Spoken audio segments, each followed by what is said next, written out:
Hello, everybody, and welcome into the Texas postgame show. Another loss to Georgia for the Texas Longhorns. Third loss. Georgia beats Texas 35-10. Very frustrating game. Gerald, I'm going to let you start. What did you see in this football game overall from Texas? Not a lot, frankly. No, it was. I didn't love the defensive game plan coming out. It felt a lot like the Florida game plan where they were playing very soft. If the University of Texas should not be in a position where you can't trust your corners to play it closer to the line. I mean, giving up 7 yards at the start of the snap and bailing instantly. So Georgia's just going to keep running comebacks. And they did that and absolutely spammed them in the middle. And then when Texas was able to shift and get more aggressive and kind of play a little bit more press, they looked good. But ultimately, that's when some of the miscommunication happened where the safeties, Texas's safeties in coverage since, I don't know, since 2006 maybe have been trash. I just haven't seen a great cover safety in probably 20 years is what it feels like. But ultimately the struggles with communication there, the struggles with their inability to really close things out. And really, this was, Kirby Smart once again seems to have the number of this coaching staff. The call for the onside was brilliant because, frankly, I think he knew that if Texas got the ball back, they were going to score. It was going to continue to be a tight game. So ultimately, that stolen possession was the difference in the game. 100%. Yeah, I hate Georgia. They are a rat. They are just a team that even when they're not great, you just can't beat them. And they're not I wouldn't say a great football team, but man, they are tough as nails and they are well coached. They don't make mistakes.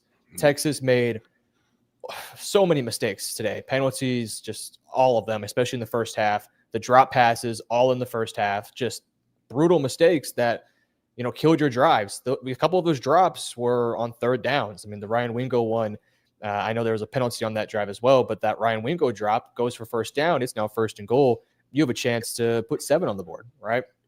And a couple other ones. The Washington drop. Just a couple other ones, too, all over the field. DeAndre Moore had a big-time drop, and it was a beautiful throw by Arch.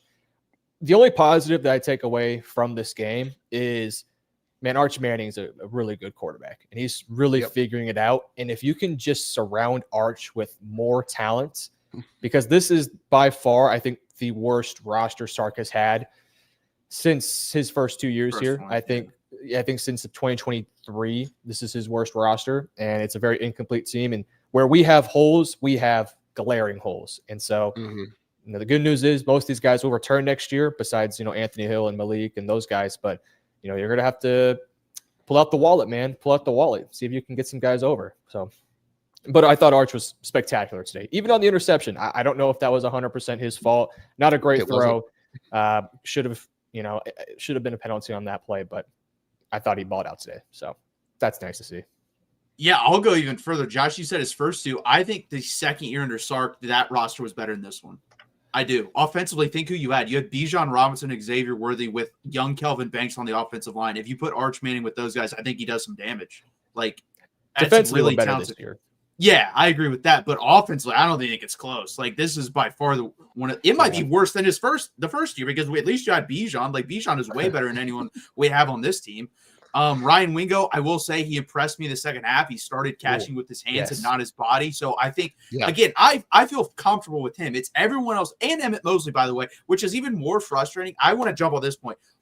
I'm gonna curse here. Why the fuck do we have tight ends out there when we have that guy? And we just said, we're going to have DeAndre Moore, Parker Livingston, Ryan Wingo, and then the 2 tight ends instead of Emmett Mosley. Emmett Mosley is much better than Jordan Washington and much better than Jack Entries. We saw it. He had 3 catches for 66 yards. I don't know what he finished with, but those were his first 3 targets. It's dude, he is your best overall wide receiver. He's got good hands. He's a good blocker. He makes plays after the catch. He runs really good routes. And we just put him on the bench over bad tight ends. You don't have Gunnar Helm. You don't have Jatavian Sanders. Again, why are we sticking with this 12 personnel stuff? And number 2, if you notice, we kept getting penalties on the pulling guards. Every time we tried to pull guards versus aliens on defense, our guys were like, we can't get in front of them. Here's a nice slow. Yes, exactly. Chop to the side and rip because you can't get in front of them. So stop running that. So frustrating on that. So frustrating. Go, Joe. No, I think you're absolutely right. And this goes back to my Sark is shooting on himself, right? Like he has this idea of what he feels like the offense should be, right? He wants to have he loves the 2 tight end sets, the 12 personnel is like his favorite set to run out of, but just Texas doesn't have the horses to do it. And at some point you're just like screaming into the void trying to make this thing happen, and you're squandering a decent team, right? And I have to temper some of my expectations on this because college football in and of itself, when you think about the history of college football, right, the level of sustained excellence that folks expect from most college football teams does not vibe and jibe with what you expect, what college football history says. For the vast majority of modern college football, you've got a bad year, an okay year, and then 2 years with old players, and generally that's good, right? And then Nick Saban broke the sport, and now we're all kind of have broken brains about what we expect for college football. So Texas could legitimately finish what would be a rebuilding season in typical times at 9-3, right? That's still all right. It's still on the table, right? That probably not going to happen, but it's still on the table. Even 8-4. I was texting a buddy of mine. We were at Colt McCoy's, every home game of Colt McCoy's first year, and I wanted to throw that guy in the trash. It's part of me, I have to temper my expectations on some of this, but this was a frustrating game. And this is on the coaching staff. This is on Steve Sarkisian. This game was well within reach. It was well within their grasp. Jeff Banks, I'm going to come back to some of my mean comments about Jeff Banks. How are your front 5 guys on kick coverage not ready for that? I know Kirby Smart has never called an onside kick in the history of time, but if you got that on, very clearly they saw that those front 5 guys were just bailing, because that's what happens. And again, our friend of the show, Warren Roberson, was just watching the ball bounce in front of him as a Georgia player grabbed it. Just those types of things. That's coaching. That's on the coaching staff. But again, I think I'm so frustrated because you can see all of the breaks in these games, and you can see all the moments where these things could have and should have gone differently, and they just didn't. Yeah, it felt like every time that Texas had a chance to make a play, Georgia was the team that was making the play. I mean, the drops, the turnover, the penalties, it was just killer. And look, I don't like to revise history, and I'm going to go back to a conversation that I typically don't agree with, but after this game, I do think it's something to bring up. Take away the 2023 Bama game, Sark does not have a great win right now against a high-level team. I know Michigan, big-time win. Michigan didn't have a Division I quarterback that game. They had a guy that I don't even know where he is right now. And you beat Arizona State. Insurance. It probably – is he actually? I don't know. He probably might be. He might be. Okay, well, they beat Michigan, who ended up being the not so great team that year. They beat Arizona State, took them overtime, or I can't remember how that game ended, but took them coming back in that game. You've now lost 3 times to Georgia. You've lost to Ohio State twice. I usually am a Sark defender. I've been somebody who says that he should keep the play calling duties, but when you really start to peel back the curtain a little bit, you take away that 2023 Bama game, which even that game, you can make the excuse that Jalen Milroe wasn't the Jalen Milroe that he would become that year. It doesn't look great for Texas. So, I don't know. Very frustrating, though. No, and we just jump into the bad, and we keep this on this game and, big picture as well. And I do agree. I think, you do have to give him credit for that. And that's the thing, when I hear him being compared to James Franklin has no wins versus a team like even that Bama team. So I don't think he's that, but I do think he's somewhere in between James Franklin and Kirby Smart and Ryan Day. I think that's what he is. We've yet to see him beat these elite teams. And this is my issue, guys. And I've said it after the Mississippi State game last year, and people got pissed off at me, but I was pointing out the truth, and it's been the case ever since. This team consistently beats themselves. You can't have 8 times the amount of penalties the other team does. You can't have 4 drops on the road. Like Josh said, Kirby Smart is a really damn good football coach. They were coached up really well. They had 1 penalty. Could they have had more? Absolutely. But they had 0 drops. And then you saw them well coached enough tonight. They kick an onside kick. They take the chance. They go for it on 4th down with a really good designed play call with 23 personnel and throw it to one of the other running backs. So that's the thing. Sark is getting out-coached in these small moments of the game. And then also these big picture moments of penalties are just a problem versus everybody. And you can overcome penalties versus good football teams. Like, I think Mississippi State is legitimately, good, solid football team. You can overcome that, but it took a lot to do that. You're not overcoming it on the road versus Georgia. And you saw that tonight. When all these things got married together, they got blown out on the scoreboard. Now, was that game closer than the scoreboard said? Absolutely. But again, you can't be committing these penalties. You can't be having these drops. You can't be having bad situational football. And that's my issue. This isn't just in this game. This has been a whole Steve Sarkisian era of penalties, bad red zone. And the last 2 years, you can't run the ball. So it's even gotten worse in some aspects.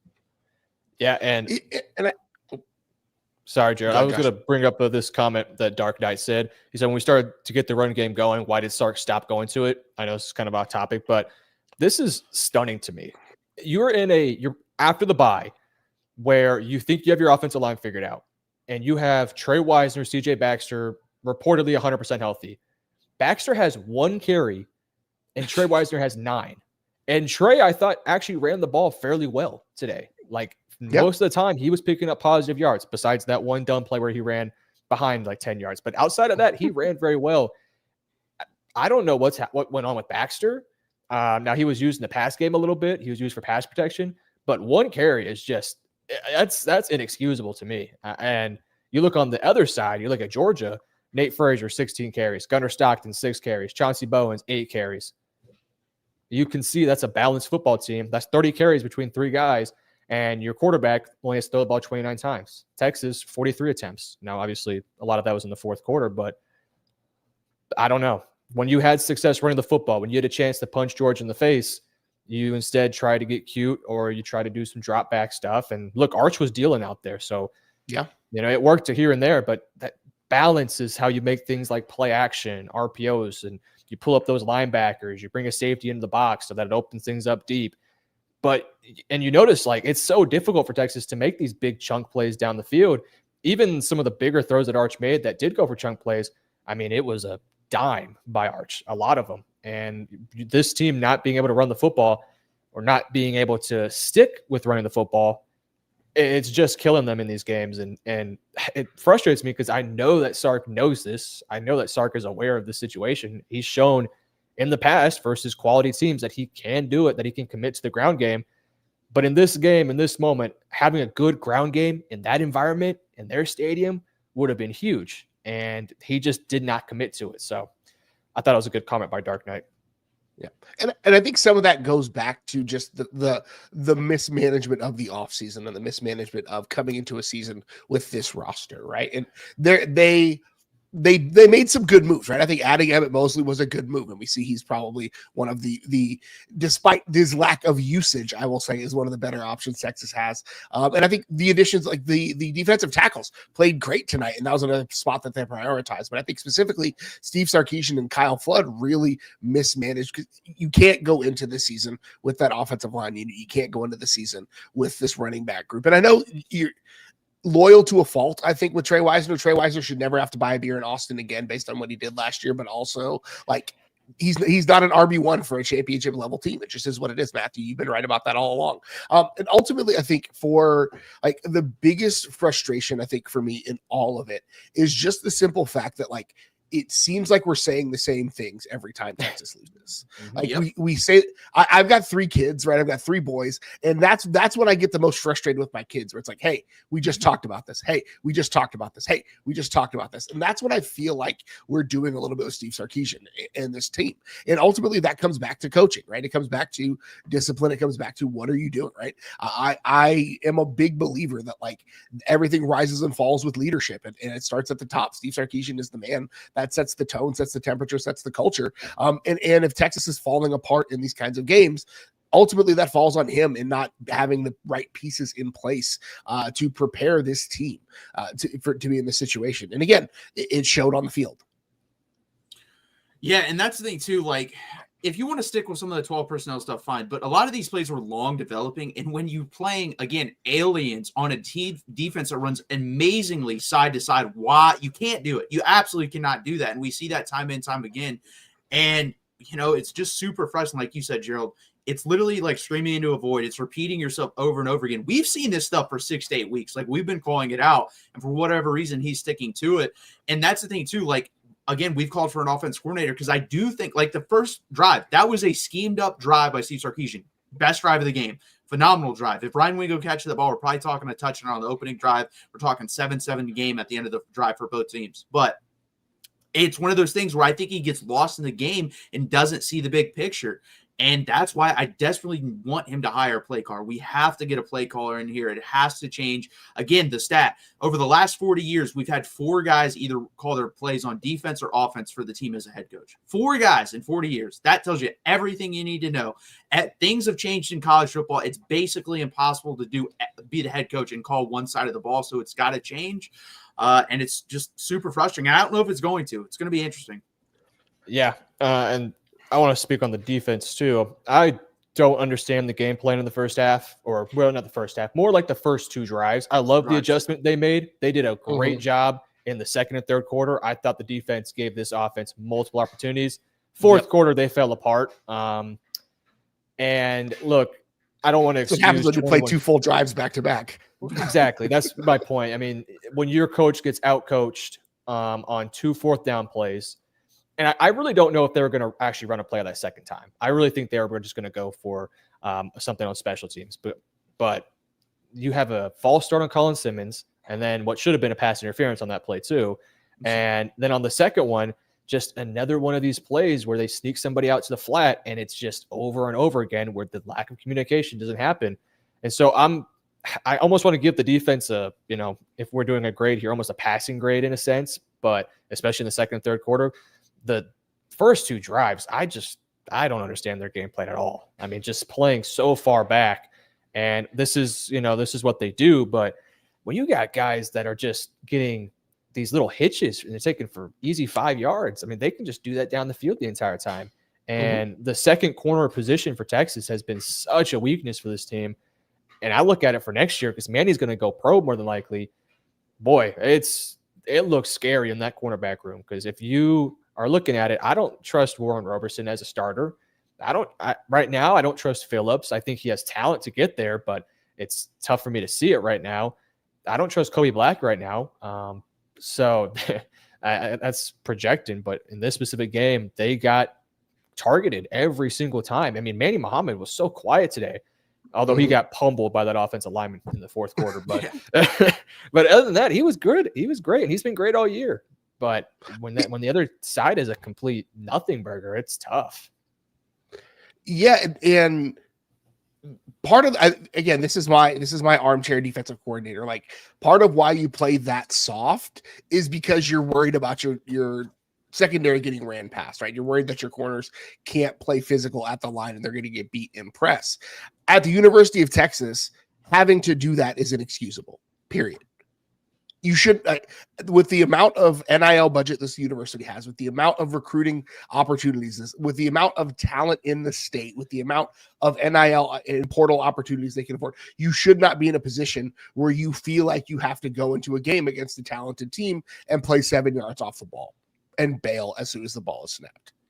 That's another offseason roster mismanagement thing. You cannot, if you feel like that is going to have to be your game plan, you cannot go into a season with that. That is just inexcusable from that standpoint. There's a lot, and I have to I'm trying to talk myself off the edge a little bit, because how many active college football head coaches have a national championship this year? I think just 3. Yeah, 3 or 4. And how many of those has Texas lost to this year? 2 of them. 2. Yeah. 66% of the active college football coaches. But that also highlights, I think, the big issue that Texas is dealing with, right? Steve Sarkisian is a good to great coach, and he struggles against elite coaches, right? And can he get past that good to great level? That's going to be the thing. That is, and again, Steve Sarkisian's ability to get past that level is the cap for this team, right? Is the cap for this university, because they have all the resources, they have the facilities, they're upgrading the facilities, they've got the NIL budget, they've got all of these things at their disposal. But Steve Sarkisian routinely, when he runs into good to elite coaches, because you think about the college football playoffs last year, right? Yeah. He played the other guy that has a national championship and that took Texas down to the wire.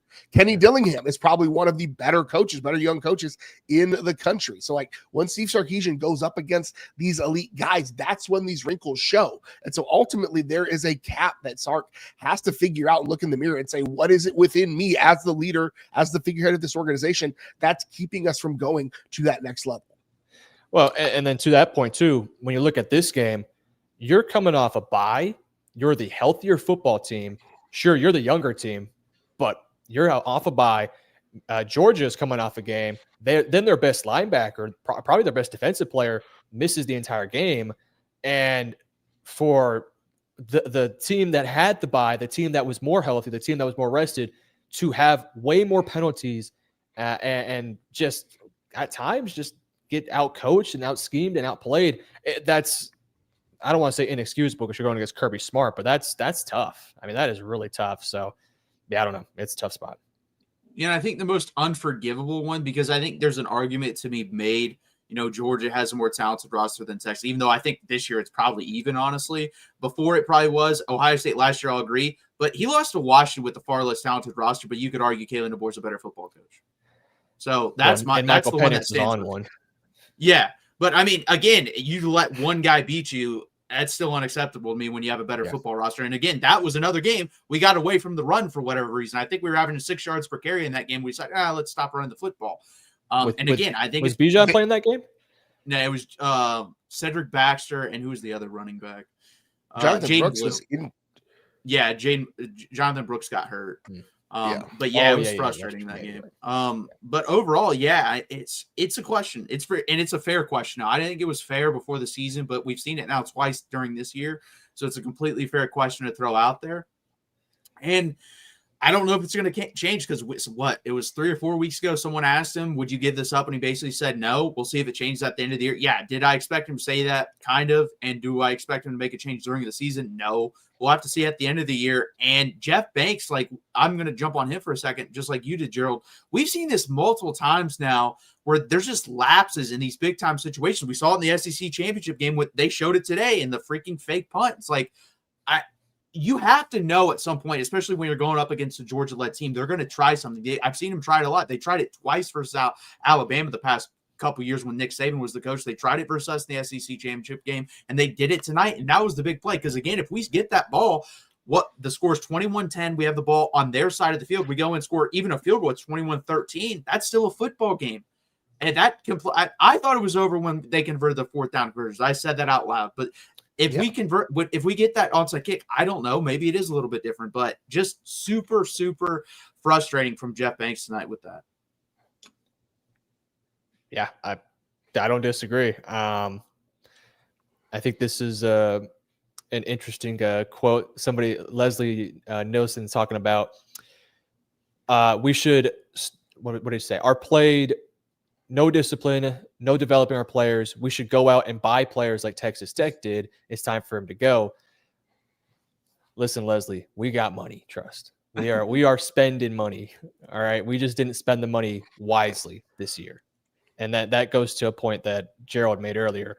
And some of them hit for sure. Some of them hit, like Emmett Mosley, a lot of those D tackles. Brad Spence is starting to come on a little bit. But when you missed out on Emmanuel Pregnon, when you missed out on a Zachariah Branch, you missed out on some of these other receivers going elsewhere. Concepcion, exactly. When Mario you look Craver. at this team, you look at this team and you say, if we had a Craver or a Concepcion or one of those guys in the receiving core, it's like, okay, there's some variety in that unit. All of our receivers are kind of the same except for Wingo. Like Wingo is a freaky athlete. He's a yards after catch guy. And then you got Emmett Mosley. I mean, they all have different skill sets, but body type wise, they're all kind of the same size, 6'1", 6'2", about 200 pounds or so. You throw in a Concepcion or something, it changes it up a little bit. And then we talked Emmanuel Pregnon, who's going to be potentially a first-round pick this year. Some depth in the cornerback room. I don't know if we even looked at a corner in the portal, and clearly we could use one because my guy Gilbo, boy, fell off a cliff this year. He has been terrible. I can't say any more things about Jalen Gilbo because it'll probably be considered bullying at this point. Like I put it out on my social media and I'm done with it. I'm tired of looking at the back of his jersey while somebody scores. Like I'm done with it. I will say no more things about Jalen Gilbo. I am ready for this era to be over.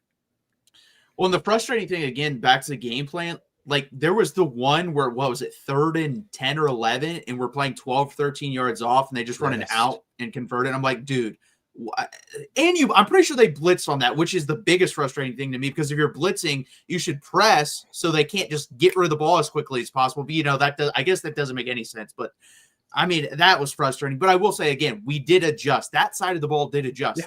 The other side of the ball didn't really adjust very well. And again, that's the whole Sark thing. But yeah, it's frustrating. Like, I think a lot of this issue, if we were going to stick to this type of game plan, then you were going to have to go out and get better pieces offensively. And we didn't do that. So you stuck with a game plan with worse talent, and you're not, changing the game plan towards that talent. It's frustrating.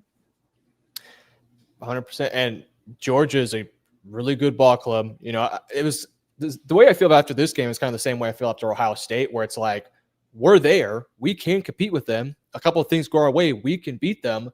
But it's like we've said, it's the same thing every time. Whereas these little mistakes that are going to cost you. And until Texas can put together a season where they don't make these mistakes, they're never going to win a national championship. They got the talent, they got the pieces. And you watch this game, we're not far away from Georgia. We got the stops. It's a one-possession game, deep into the second half. But these costly mistakes, these poor judgment calls from the coaching staff, losing sight of the little minor details, things that, and I will say, teams like Georgia, it took them a while to get going, right? It wasn't like Kirby got there next year, they're there. It took them a few years, right? But at this stage now, Texas has, back-to-back playoff spots. You want to see that progression, and we're not there now. And so next year, I'm already kind of looking forward because I don't think we're going to make the playoffs this year. 9-3 with Oklahoma winning, it's tough. I just don't see it at this point. Even if we beat Texas A&M, I don't see us getting in there. Which, by the way, I actually think Texas could beat A&M. By the way, ironically, I actually think we can. I think we match up better versus them. 100. Yeah. I honestly didn't feel good about this game. I felt much better about the A&M game. So, but they are explosive and they're going to test our corners quite well. But I don't know. Do you guys think a 9-3? Oh yeah. Do you guys think a 9-3 Texas still makes it in? Because I'm having a hard time seeing it. I think because 9-3 Texas is going to include a win over what's going to be the number 3 team in the country at that point. And so when you look at quality wins, like Texas will have, that's really what the CFP seems to weight quite a bit. So they'll have a quality win over A&M. They'll have a win over another playoff team in Oklahoma, right? Like, so they'll have those in their belts. Like, they're probably got some of the better wins in the country. It's like it's an outside chance. Like I think the statistics they put on the screen were like 27%, which seems fair, right? Like I think a 9-3 Texas, especially if the A&M game, again, it all depends on that A&M game, what it looks like. But ultimately, like, if they play well in that game, they acquit themselves well, and they win that game, I think there's an argument to put them in. It's just gonna be tough. I mean, there's so many like 2-loss teams right now, and it's like you're not going to put a 9-3 Texas in, especially with how bad this game got score-wise. And if Michigan beats Ohio State, which they've done the past couple of years, Michigan will be in, and they'll be jumping Texas pretty easily. Yeah. So, I mean, they have an outside chance. I would put it at 10% right now. I think it's win out, which is tough. I think it's wild because if they do go 9-3, I'm trying to think. I think they would be the only team in the country with 2 wins over playoff teams, like 2 playoff teams. I don't think anyone else had. I don't even think Georgia, because they lost to Alabama. I'm trying to think if they beat anyone other than us who could be in the college football playoff. I think we'd be the only one. Well, they'd have potentially a win over Georgia Tech. So, but that's like a toss-up. They may not even make it. Yeah, that's a good question. Oh, you're right. Alabama losing to Oklahoma, I was stunned by that one.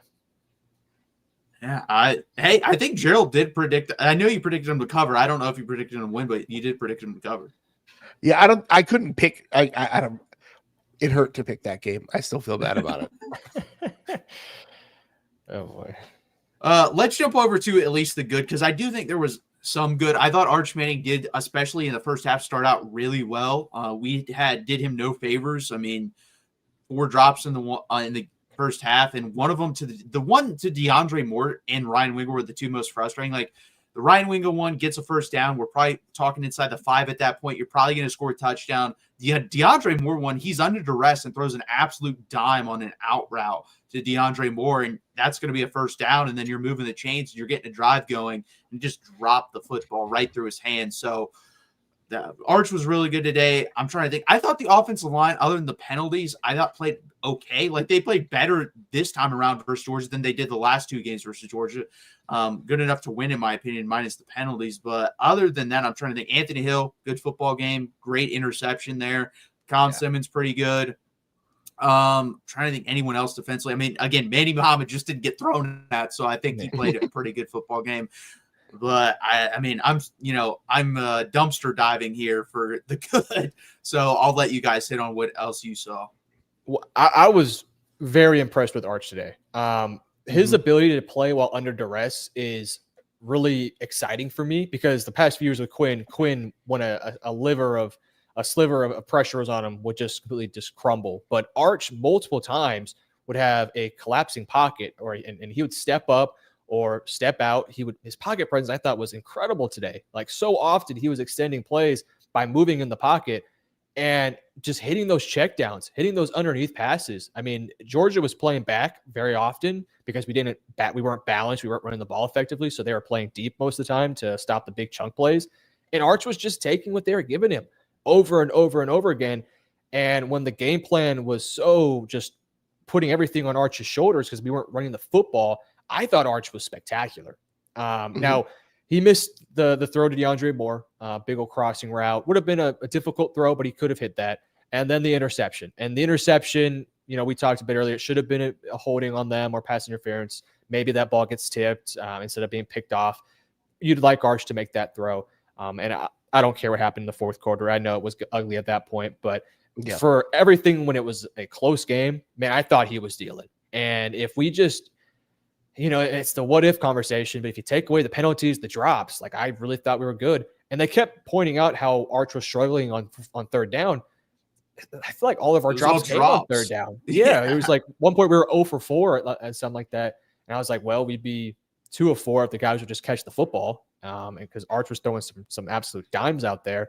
I was just thoroughly impressed with Arch. And that's my biggest takeaway. I know we lost. The season's I'm already kind of calling it quits with this year, but moving towards next year, like, man, the progress from Arch Manning has been fantastic. And I'm really excited about him. This game, make the argument, was one of his better games of the season. And I was thrilled. So shout out Arch. Outside of him, I thought Trey made some nice runs. We just didn't commit to it.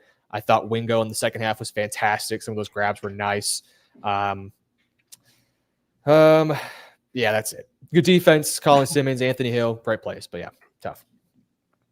Yeah, I mean, you mentioned the third downs. 3 of the 4 credited drops came on third downs, which is just nuts. And they only credited them with 4 drops. I probably counted 6-ish. I think like I'm a little less lenient on drops, like the Ryan Wingo diving one that hit his hand twice. If you're a wide receiver and the ball hits your hands twice, you should catch it. That's just my own personal conviction. But yeah, I thought when you talk like early in the season, it felt like Steve Sarkisian was gaslighting us about Arch operating the offense really well, but that's what it was tonight. Arch operated the offense really well. He looked in control. He was making his reads. He was taking his checkdowns when he needed to. He just seemed to get in the rhythm of the game. I don't know why Texas struggled to establish other things like the running game, but ultimately I think this was probably, you can't say Arch's best game, but he continued that trend of what we were seeing him growing into the role, getting comfortable in the role, getting confident in the role. And seeing him on the sidelines going in the fourth quarter, like hyping up the team, like that level of leadership is what we need from Arch Manning. I thought Ty Anthony Smith was a man possessed tonight. Yeah. I thought that guy played one of the better games I've seen from a Texas defender in a long time. Dude was absolutely incredible in that role. So again, I think there's not a ton of good in this game, but I think Arch played like we needed him to play. And again, I thought, Trey Wisner, when he had the opportunity to run, showed a lot of patience, showed a lot of poise, picked his spots really well, like did the things that we know make him successful as a running back, but he only had 9 tries at it. So, you can't do much with it. Yeah, and I thought, there was a lot of pressure being put on by the Georgia front four, front seven, but they were sending a lot of blitzes, and they weren't really getting like free sacks. It was more of them just kind of collapsing the pocket, which is something a bit more natural. I really thought the offensive line did a fine job today. It wasn't like Florida was horrendous. I mean, every single play Arch was running for his life. It wasn't like that this game. Now there was moments, especially in that fourth quarter, where you could just feel like Georgia was just getting after them a little bit. But when the game was close, I didn't think this offensive line was bad today. I mean, they made some holes running the football, and Trey would hit it. And when Arch needed to step him in the pocket, there was a little gap for him to get to.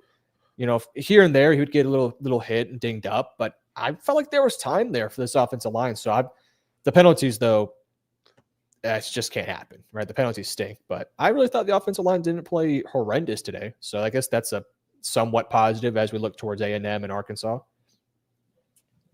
Yeah, I mean, Arkansas won't be much resistance. Their defense is absolutely horrendous. Offensively is definitely going to be a test, though, because they have some good wide receivers. And Taylor Green plays pretty well. And obviously, Bobby Petrino knows how to call a good game. And they're going to watch this game film, and they're going to see, hey, that second cornerback spot, we're just going to attack that the whole game. And I expect that from everyone here on out. Like, A&M's going to put whatever wide receiver they want over there and say, 3-by-1, one side, attack that part of the field. That's what they're going to do. Arkansas does got Quincy Rhodes. Can't sleep on that guy. He's a stud. Yeah, but I mean, I'm trying to think what else was good today. Ryan Niblett. Hey, I forgot to point this out in the bat. That was a good return. And guess who messed it up? The old number 24, Warren Roberson, got a block on the back, or no, holding on that. That would have been another, 50-yard return setting us we up. We didn't get points that drive, did we? No. Yeah, we had the big play and then the punt, Yes, just Warren Roberson might have had the worst game out of anyone on Texas, other than, because he was part of the second cornerback. Yeah, he was the worst player on Texas tonight, in my opinion. He was pretty damn bad. I'd have to watch the film. He wasn't great. I thought Taft was also pretty bad. One of Taft's worst games in a while. I mean, just bad angles. So same with Jelani. Jelani, I didn't think he was bad, but there was the missed bad plays were really bad. And I really thought special teams in general, I thought Georgia was brilliant today, just brilliant. Everything they did on special teams, kicking the ball away from Niblett, which I don't understand why every team just didn't do that, but they purposely made it a point of we don't care if this ball doesn't cross the 50. Niblett's not touching that ball, and they were smart.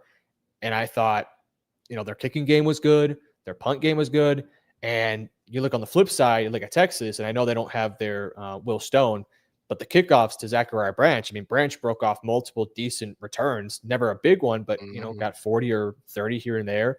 I thought they were better punting than us. I thought and then, of course, the onside kick. So I thought special teams, I thought we got pretty badly beat on that side of the field. So, and that played a major factor in the swing factor of this game. Like that onside kick completely swung the game in their favor, and the floodgates opened. I would ask this. Well said. Going into next year, if you were just given, obviously we'll get more in this, but like 3 position groups, you just think need a major upgrade. Like you can get anyone you want out of the portal, those 3 position groups, and be specific. You're going to say offensive line. Tell me what position, like who do you like? Not who do you want, but what position do you think you get 3? You can upgrade them. What do you choose? Corner. Give me 2 corners. No, I'm kidding. 3 corners. Yeah, I might just be all. Give me corner. Give me a speedy receiver, and give me a guard.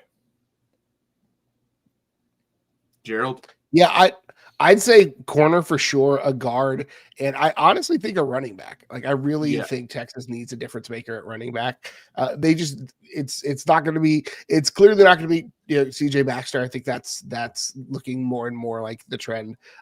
Trey Wisner, I love him. Again, he should not. He needs to be the change of pace guy. That's what he's going to excel at. I think he's going to be a guy who can lead. You look at Ohio State with Travion Henderson, Quinshot Judkins. Trey needs his, and that was supposed to be Baxter, but we just need speed in that room. They're not. I mean, they're fast, but we need a 4-3 guy, really. Yeah, Texas needs it, and we have to bring up like the Ruben Owens of it all. Ruben Owens was supposed to be that guy in the class with Trey Wisener, and Ruben Owens got a bag at A&M, and now he's their speedy guy. So it is what it is. But like that, I think it's probably corner, guard, and running back are the three that I would prioritize. Yeah, I would say for sure guard is number one for me. Like we have to get a good guard in this class. Somehow, some way. Wide receiver, I'm okay with. Like again, I agree. I think that's probably my 4. But you have all these young guys on the bench that you probably paid a lot of money to. Let's see what happens with them. Like you have Dalen McCutcheon, you have Jamie French, you have Khalil Lockett. I'm interested to see what that looks like next year. Running back, I completely agree. I thought that's something we just didn't prioritize at all this year. We definitely need to prioritize it next year. Then I completely agree. Cornerback, because or safety, like both of those two. Those are wide receiver and safety would be my 4 and 5 because all these guys are going to be gone. Like Taff is gone, Malik Muhammad's gone. I think Jelani McDonald's probably gone. So you're going to be starting basically a whole new secondary next year. You got to go get either a really good corner or a really good safety. Yeah, me and B-Ross, we talked about this in our live. We were looking a bit towards the future at the cornerback room. You look at this cornerback room, if we don't get any single transfer, and let's assume Manny, Jelani, Taff, Gilbo obviously, but all those guys go pro. You're looking at a secondary that would be Warren Roberson / Kobe Black, Cade Phillips, Grayson Littleton, Derek Williams, and Phil Simi or Jonah Williams. And look, I think there's some talent there, but they are young. And you want to put that up against the Georgias, the Ohio States, the A&Ms of the world? I don't. We saw what Vanderbilt did a couple weeks ago. We saw what Georgia did today. I'm good, buddy. I'm good. Thankfully, they don't play Georgia again until 27, I think. So get a year off.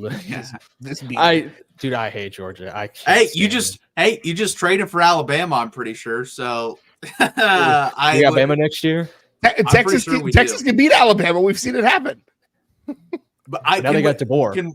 DeBoer, yeah, I was going to say I'm kind of worried with him, but it's going to be interesting. We definitely need for sure one cornerback, one safety. Because I do trust, if you want to go Derek Williams and a good transfer portal safety, I'm cool with that with Jonah Williams backing him up. If you want to go Cade Phillips, Grayson Littleton, and then a really good cornerback transfer, I'm cool with that too. But I completely agree. You cannot be going in with all those guys you mentioned as your starters. Yeah, they need a vet back there, like a true Andrew Makuba, true senior, redshirt senior, whatever, who's got a ton of film on them, who can be an impact guy immediately. You don't have to work him into your system. He instantly fits in. They need to find a Makuba this year. And this year's transfer portal is going to be stacked with talent.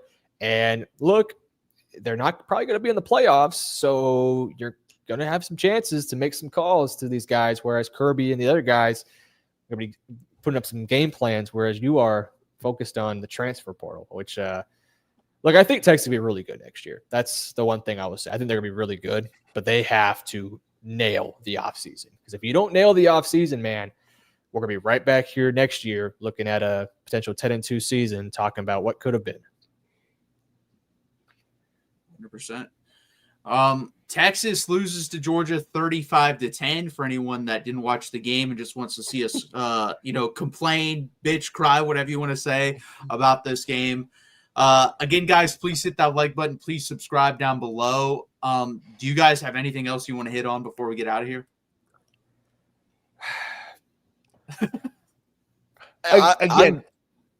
Go ahead, Gerald.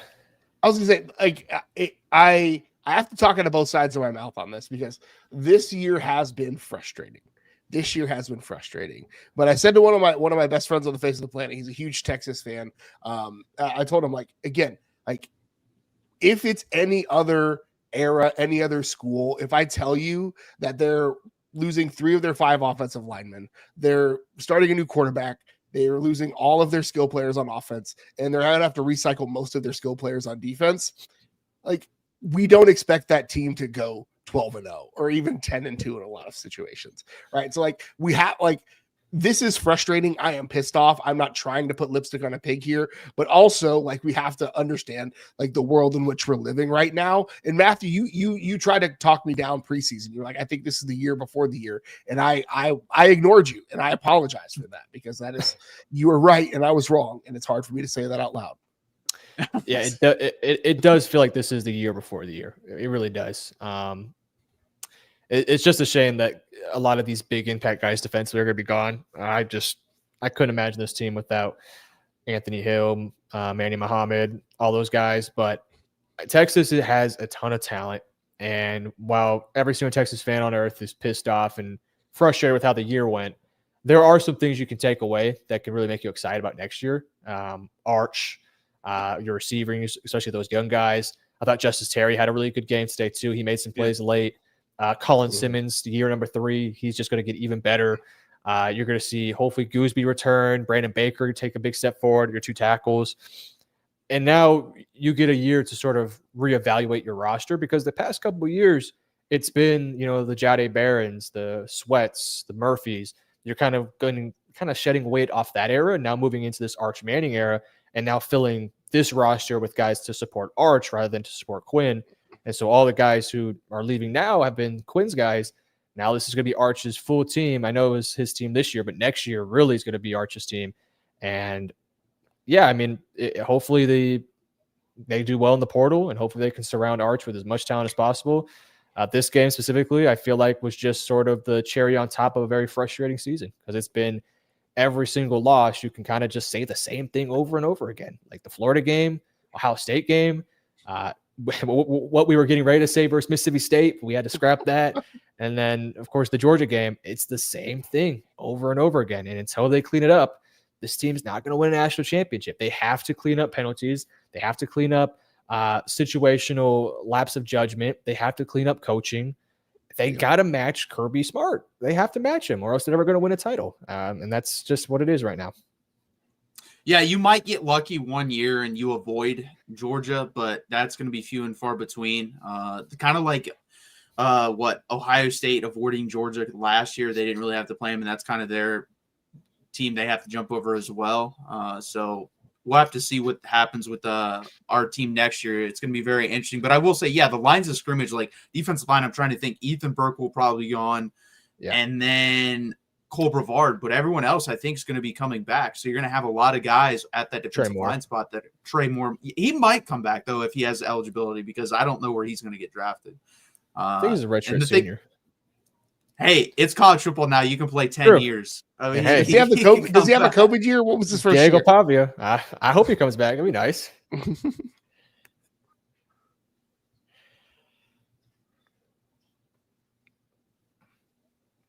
Yeah, that would be awesome if he does decide to come back. But again, guys, please hit that like button. Please subscribe down below. This has been the Texas postgame show. We really appreciate you guys showing up.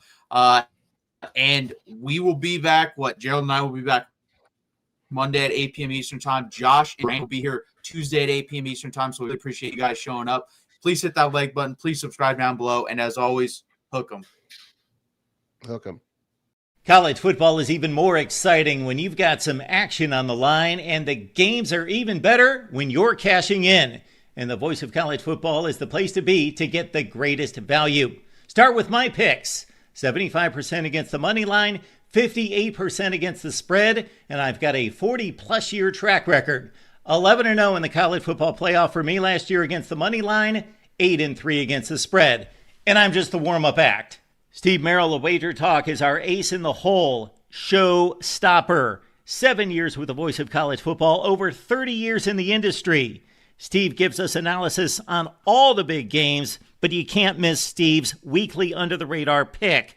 28-12 against the spread the last 3 years.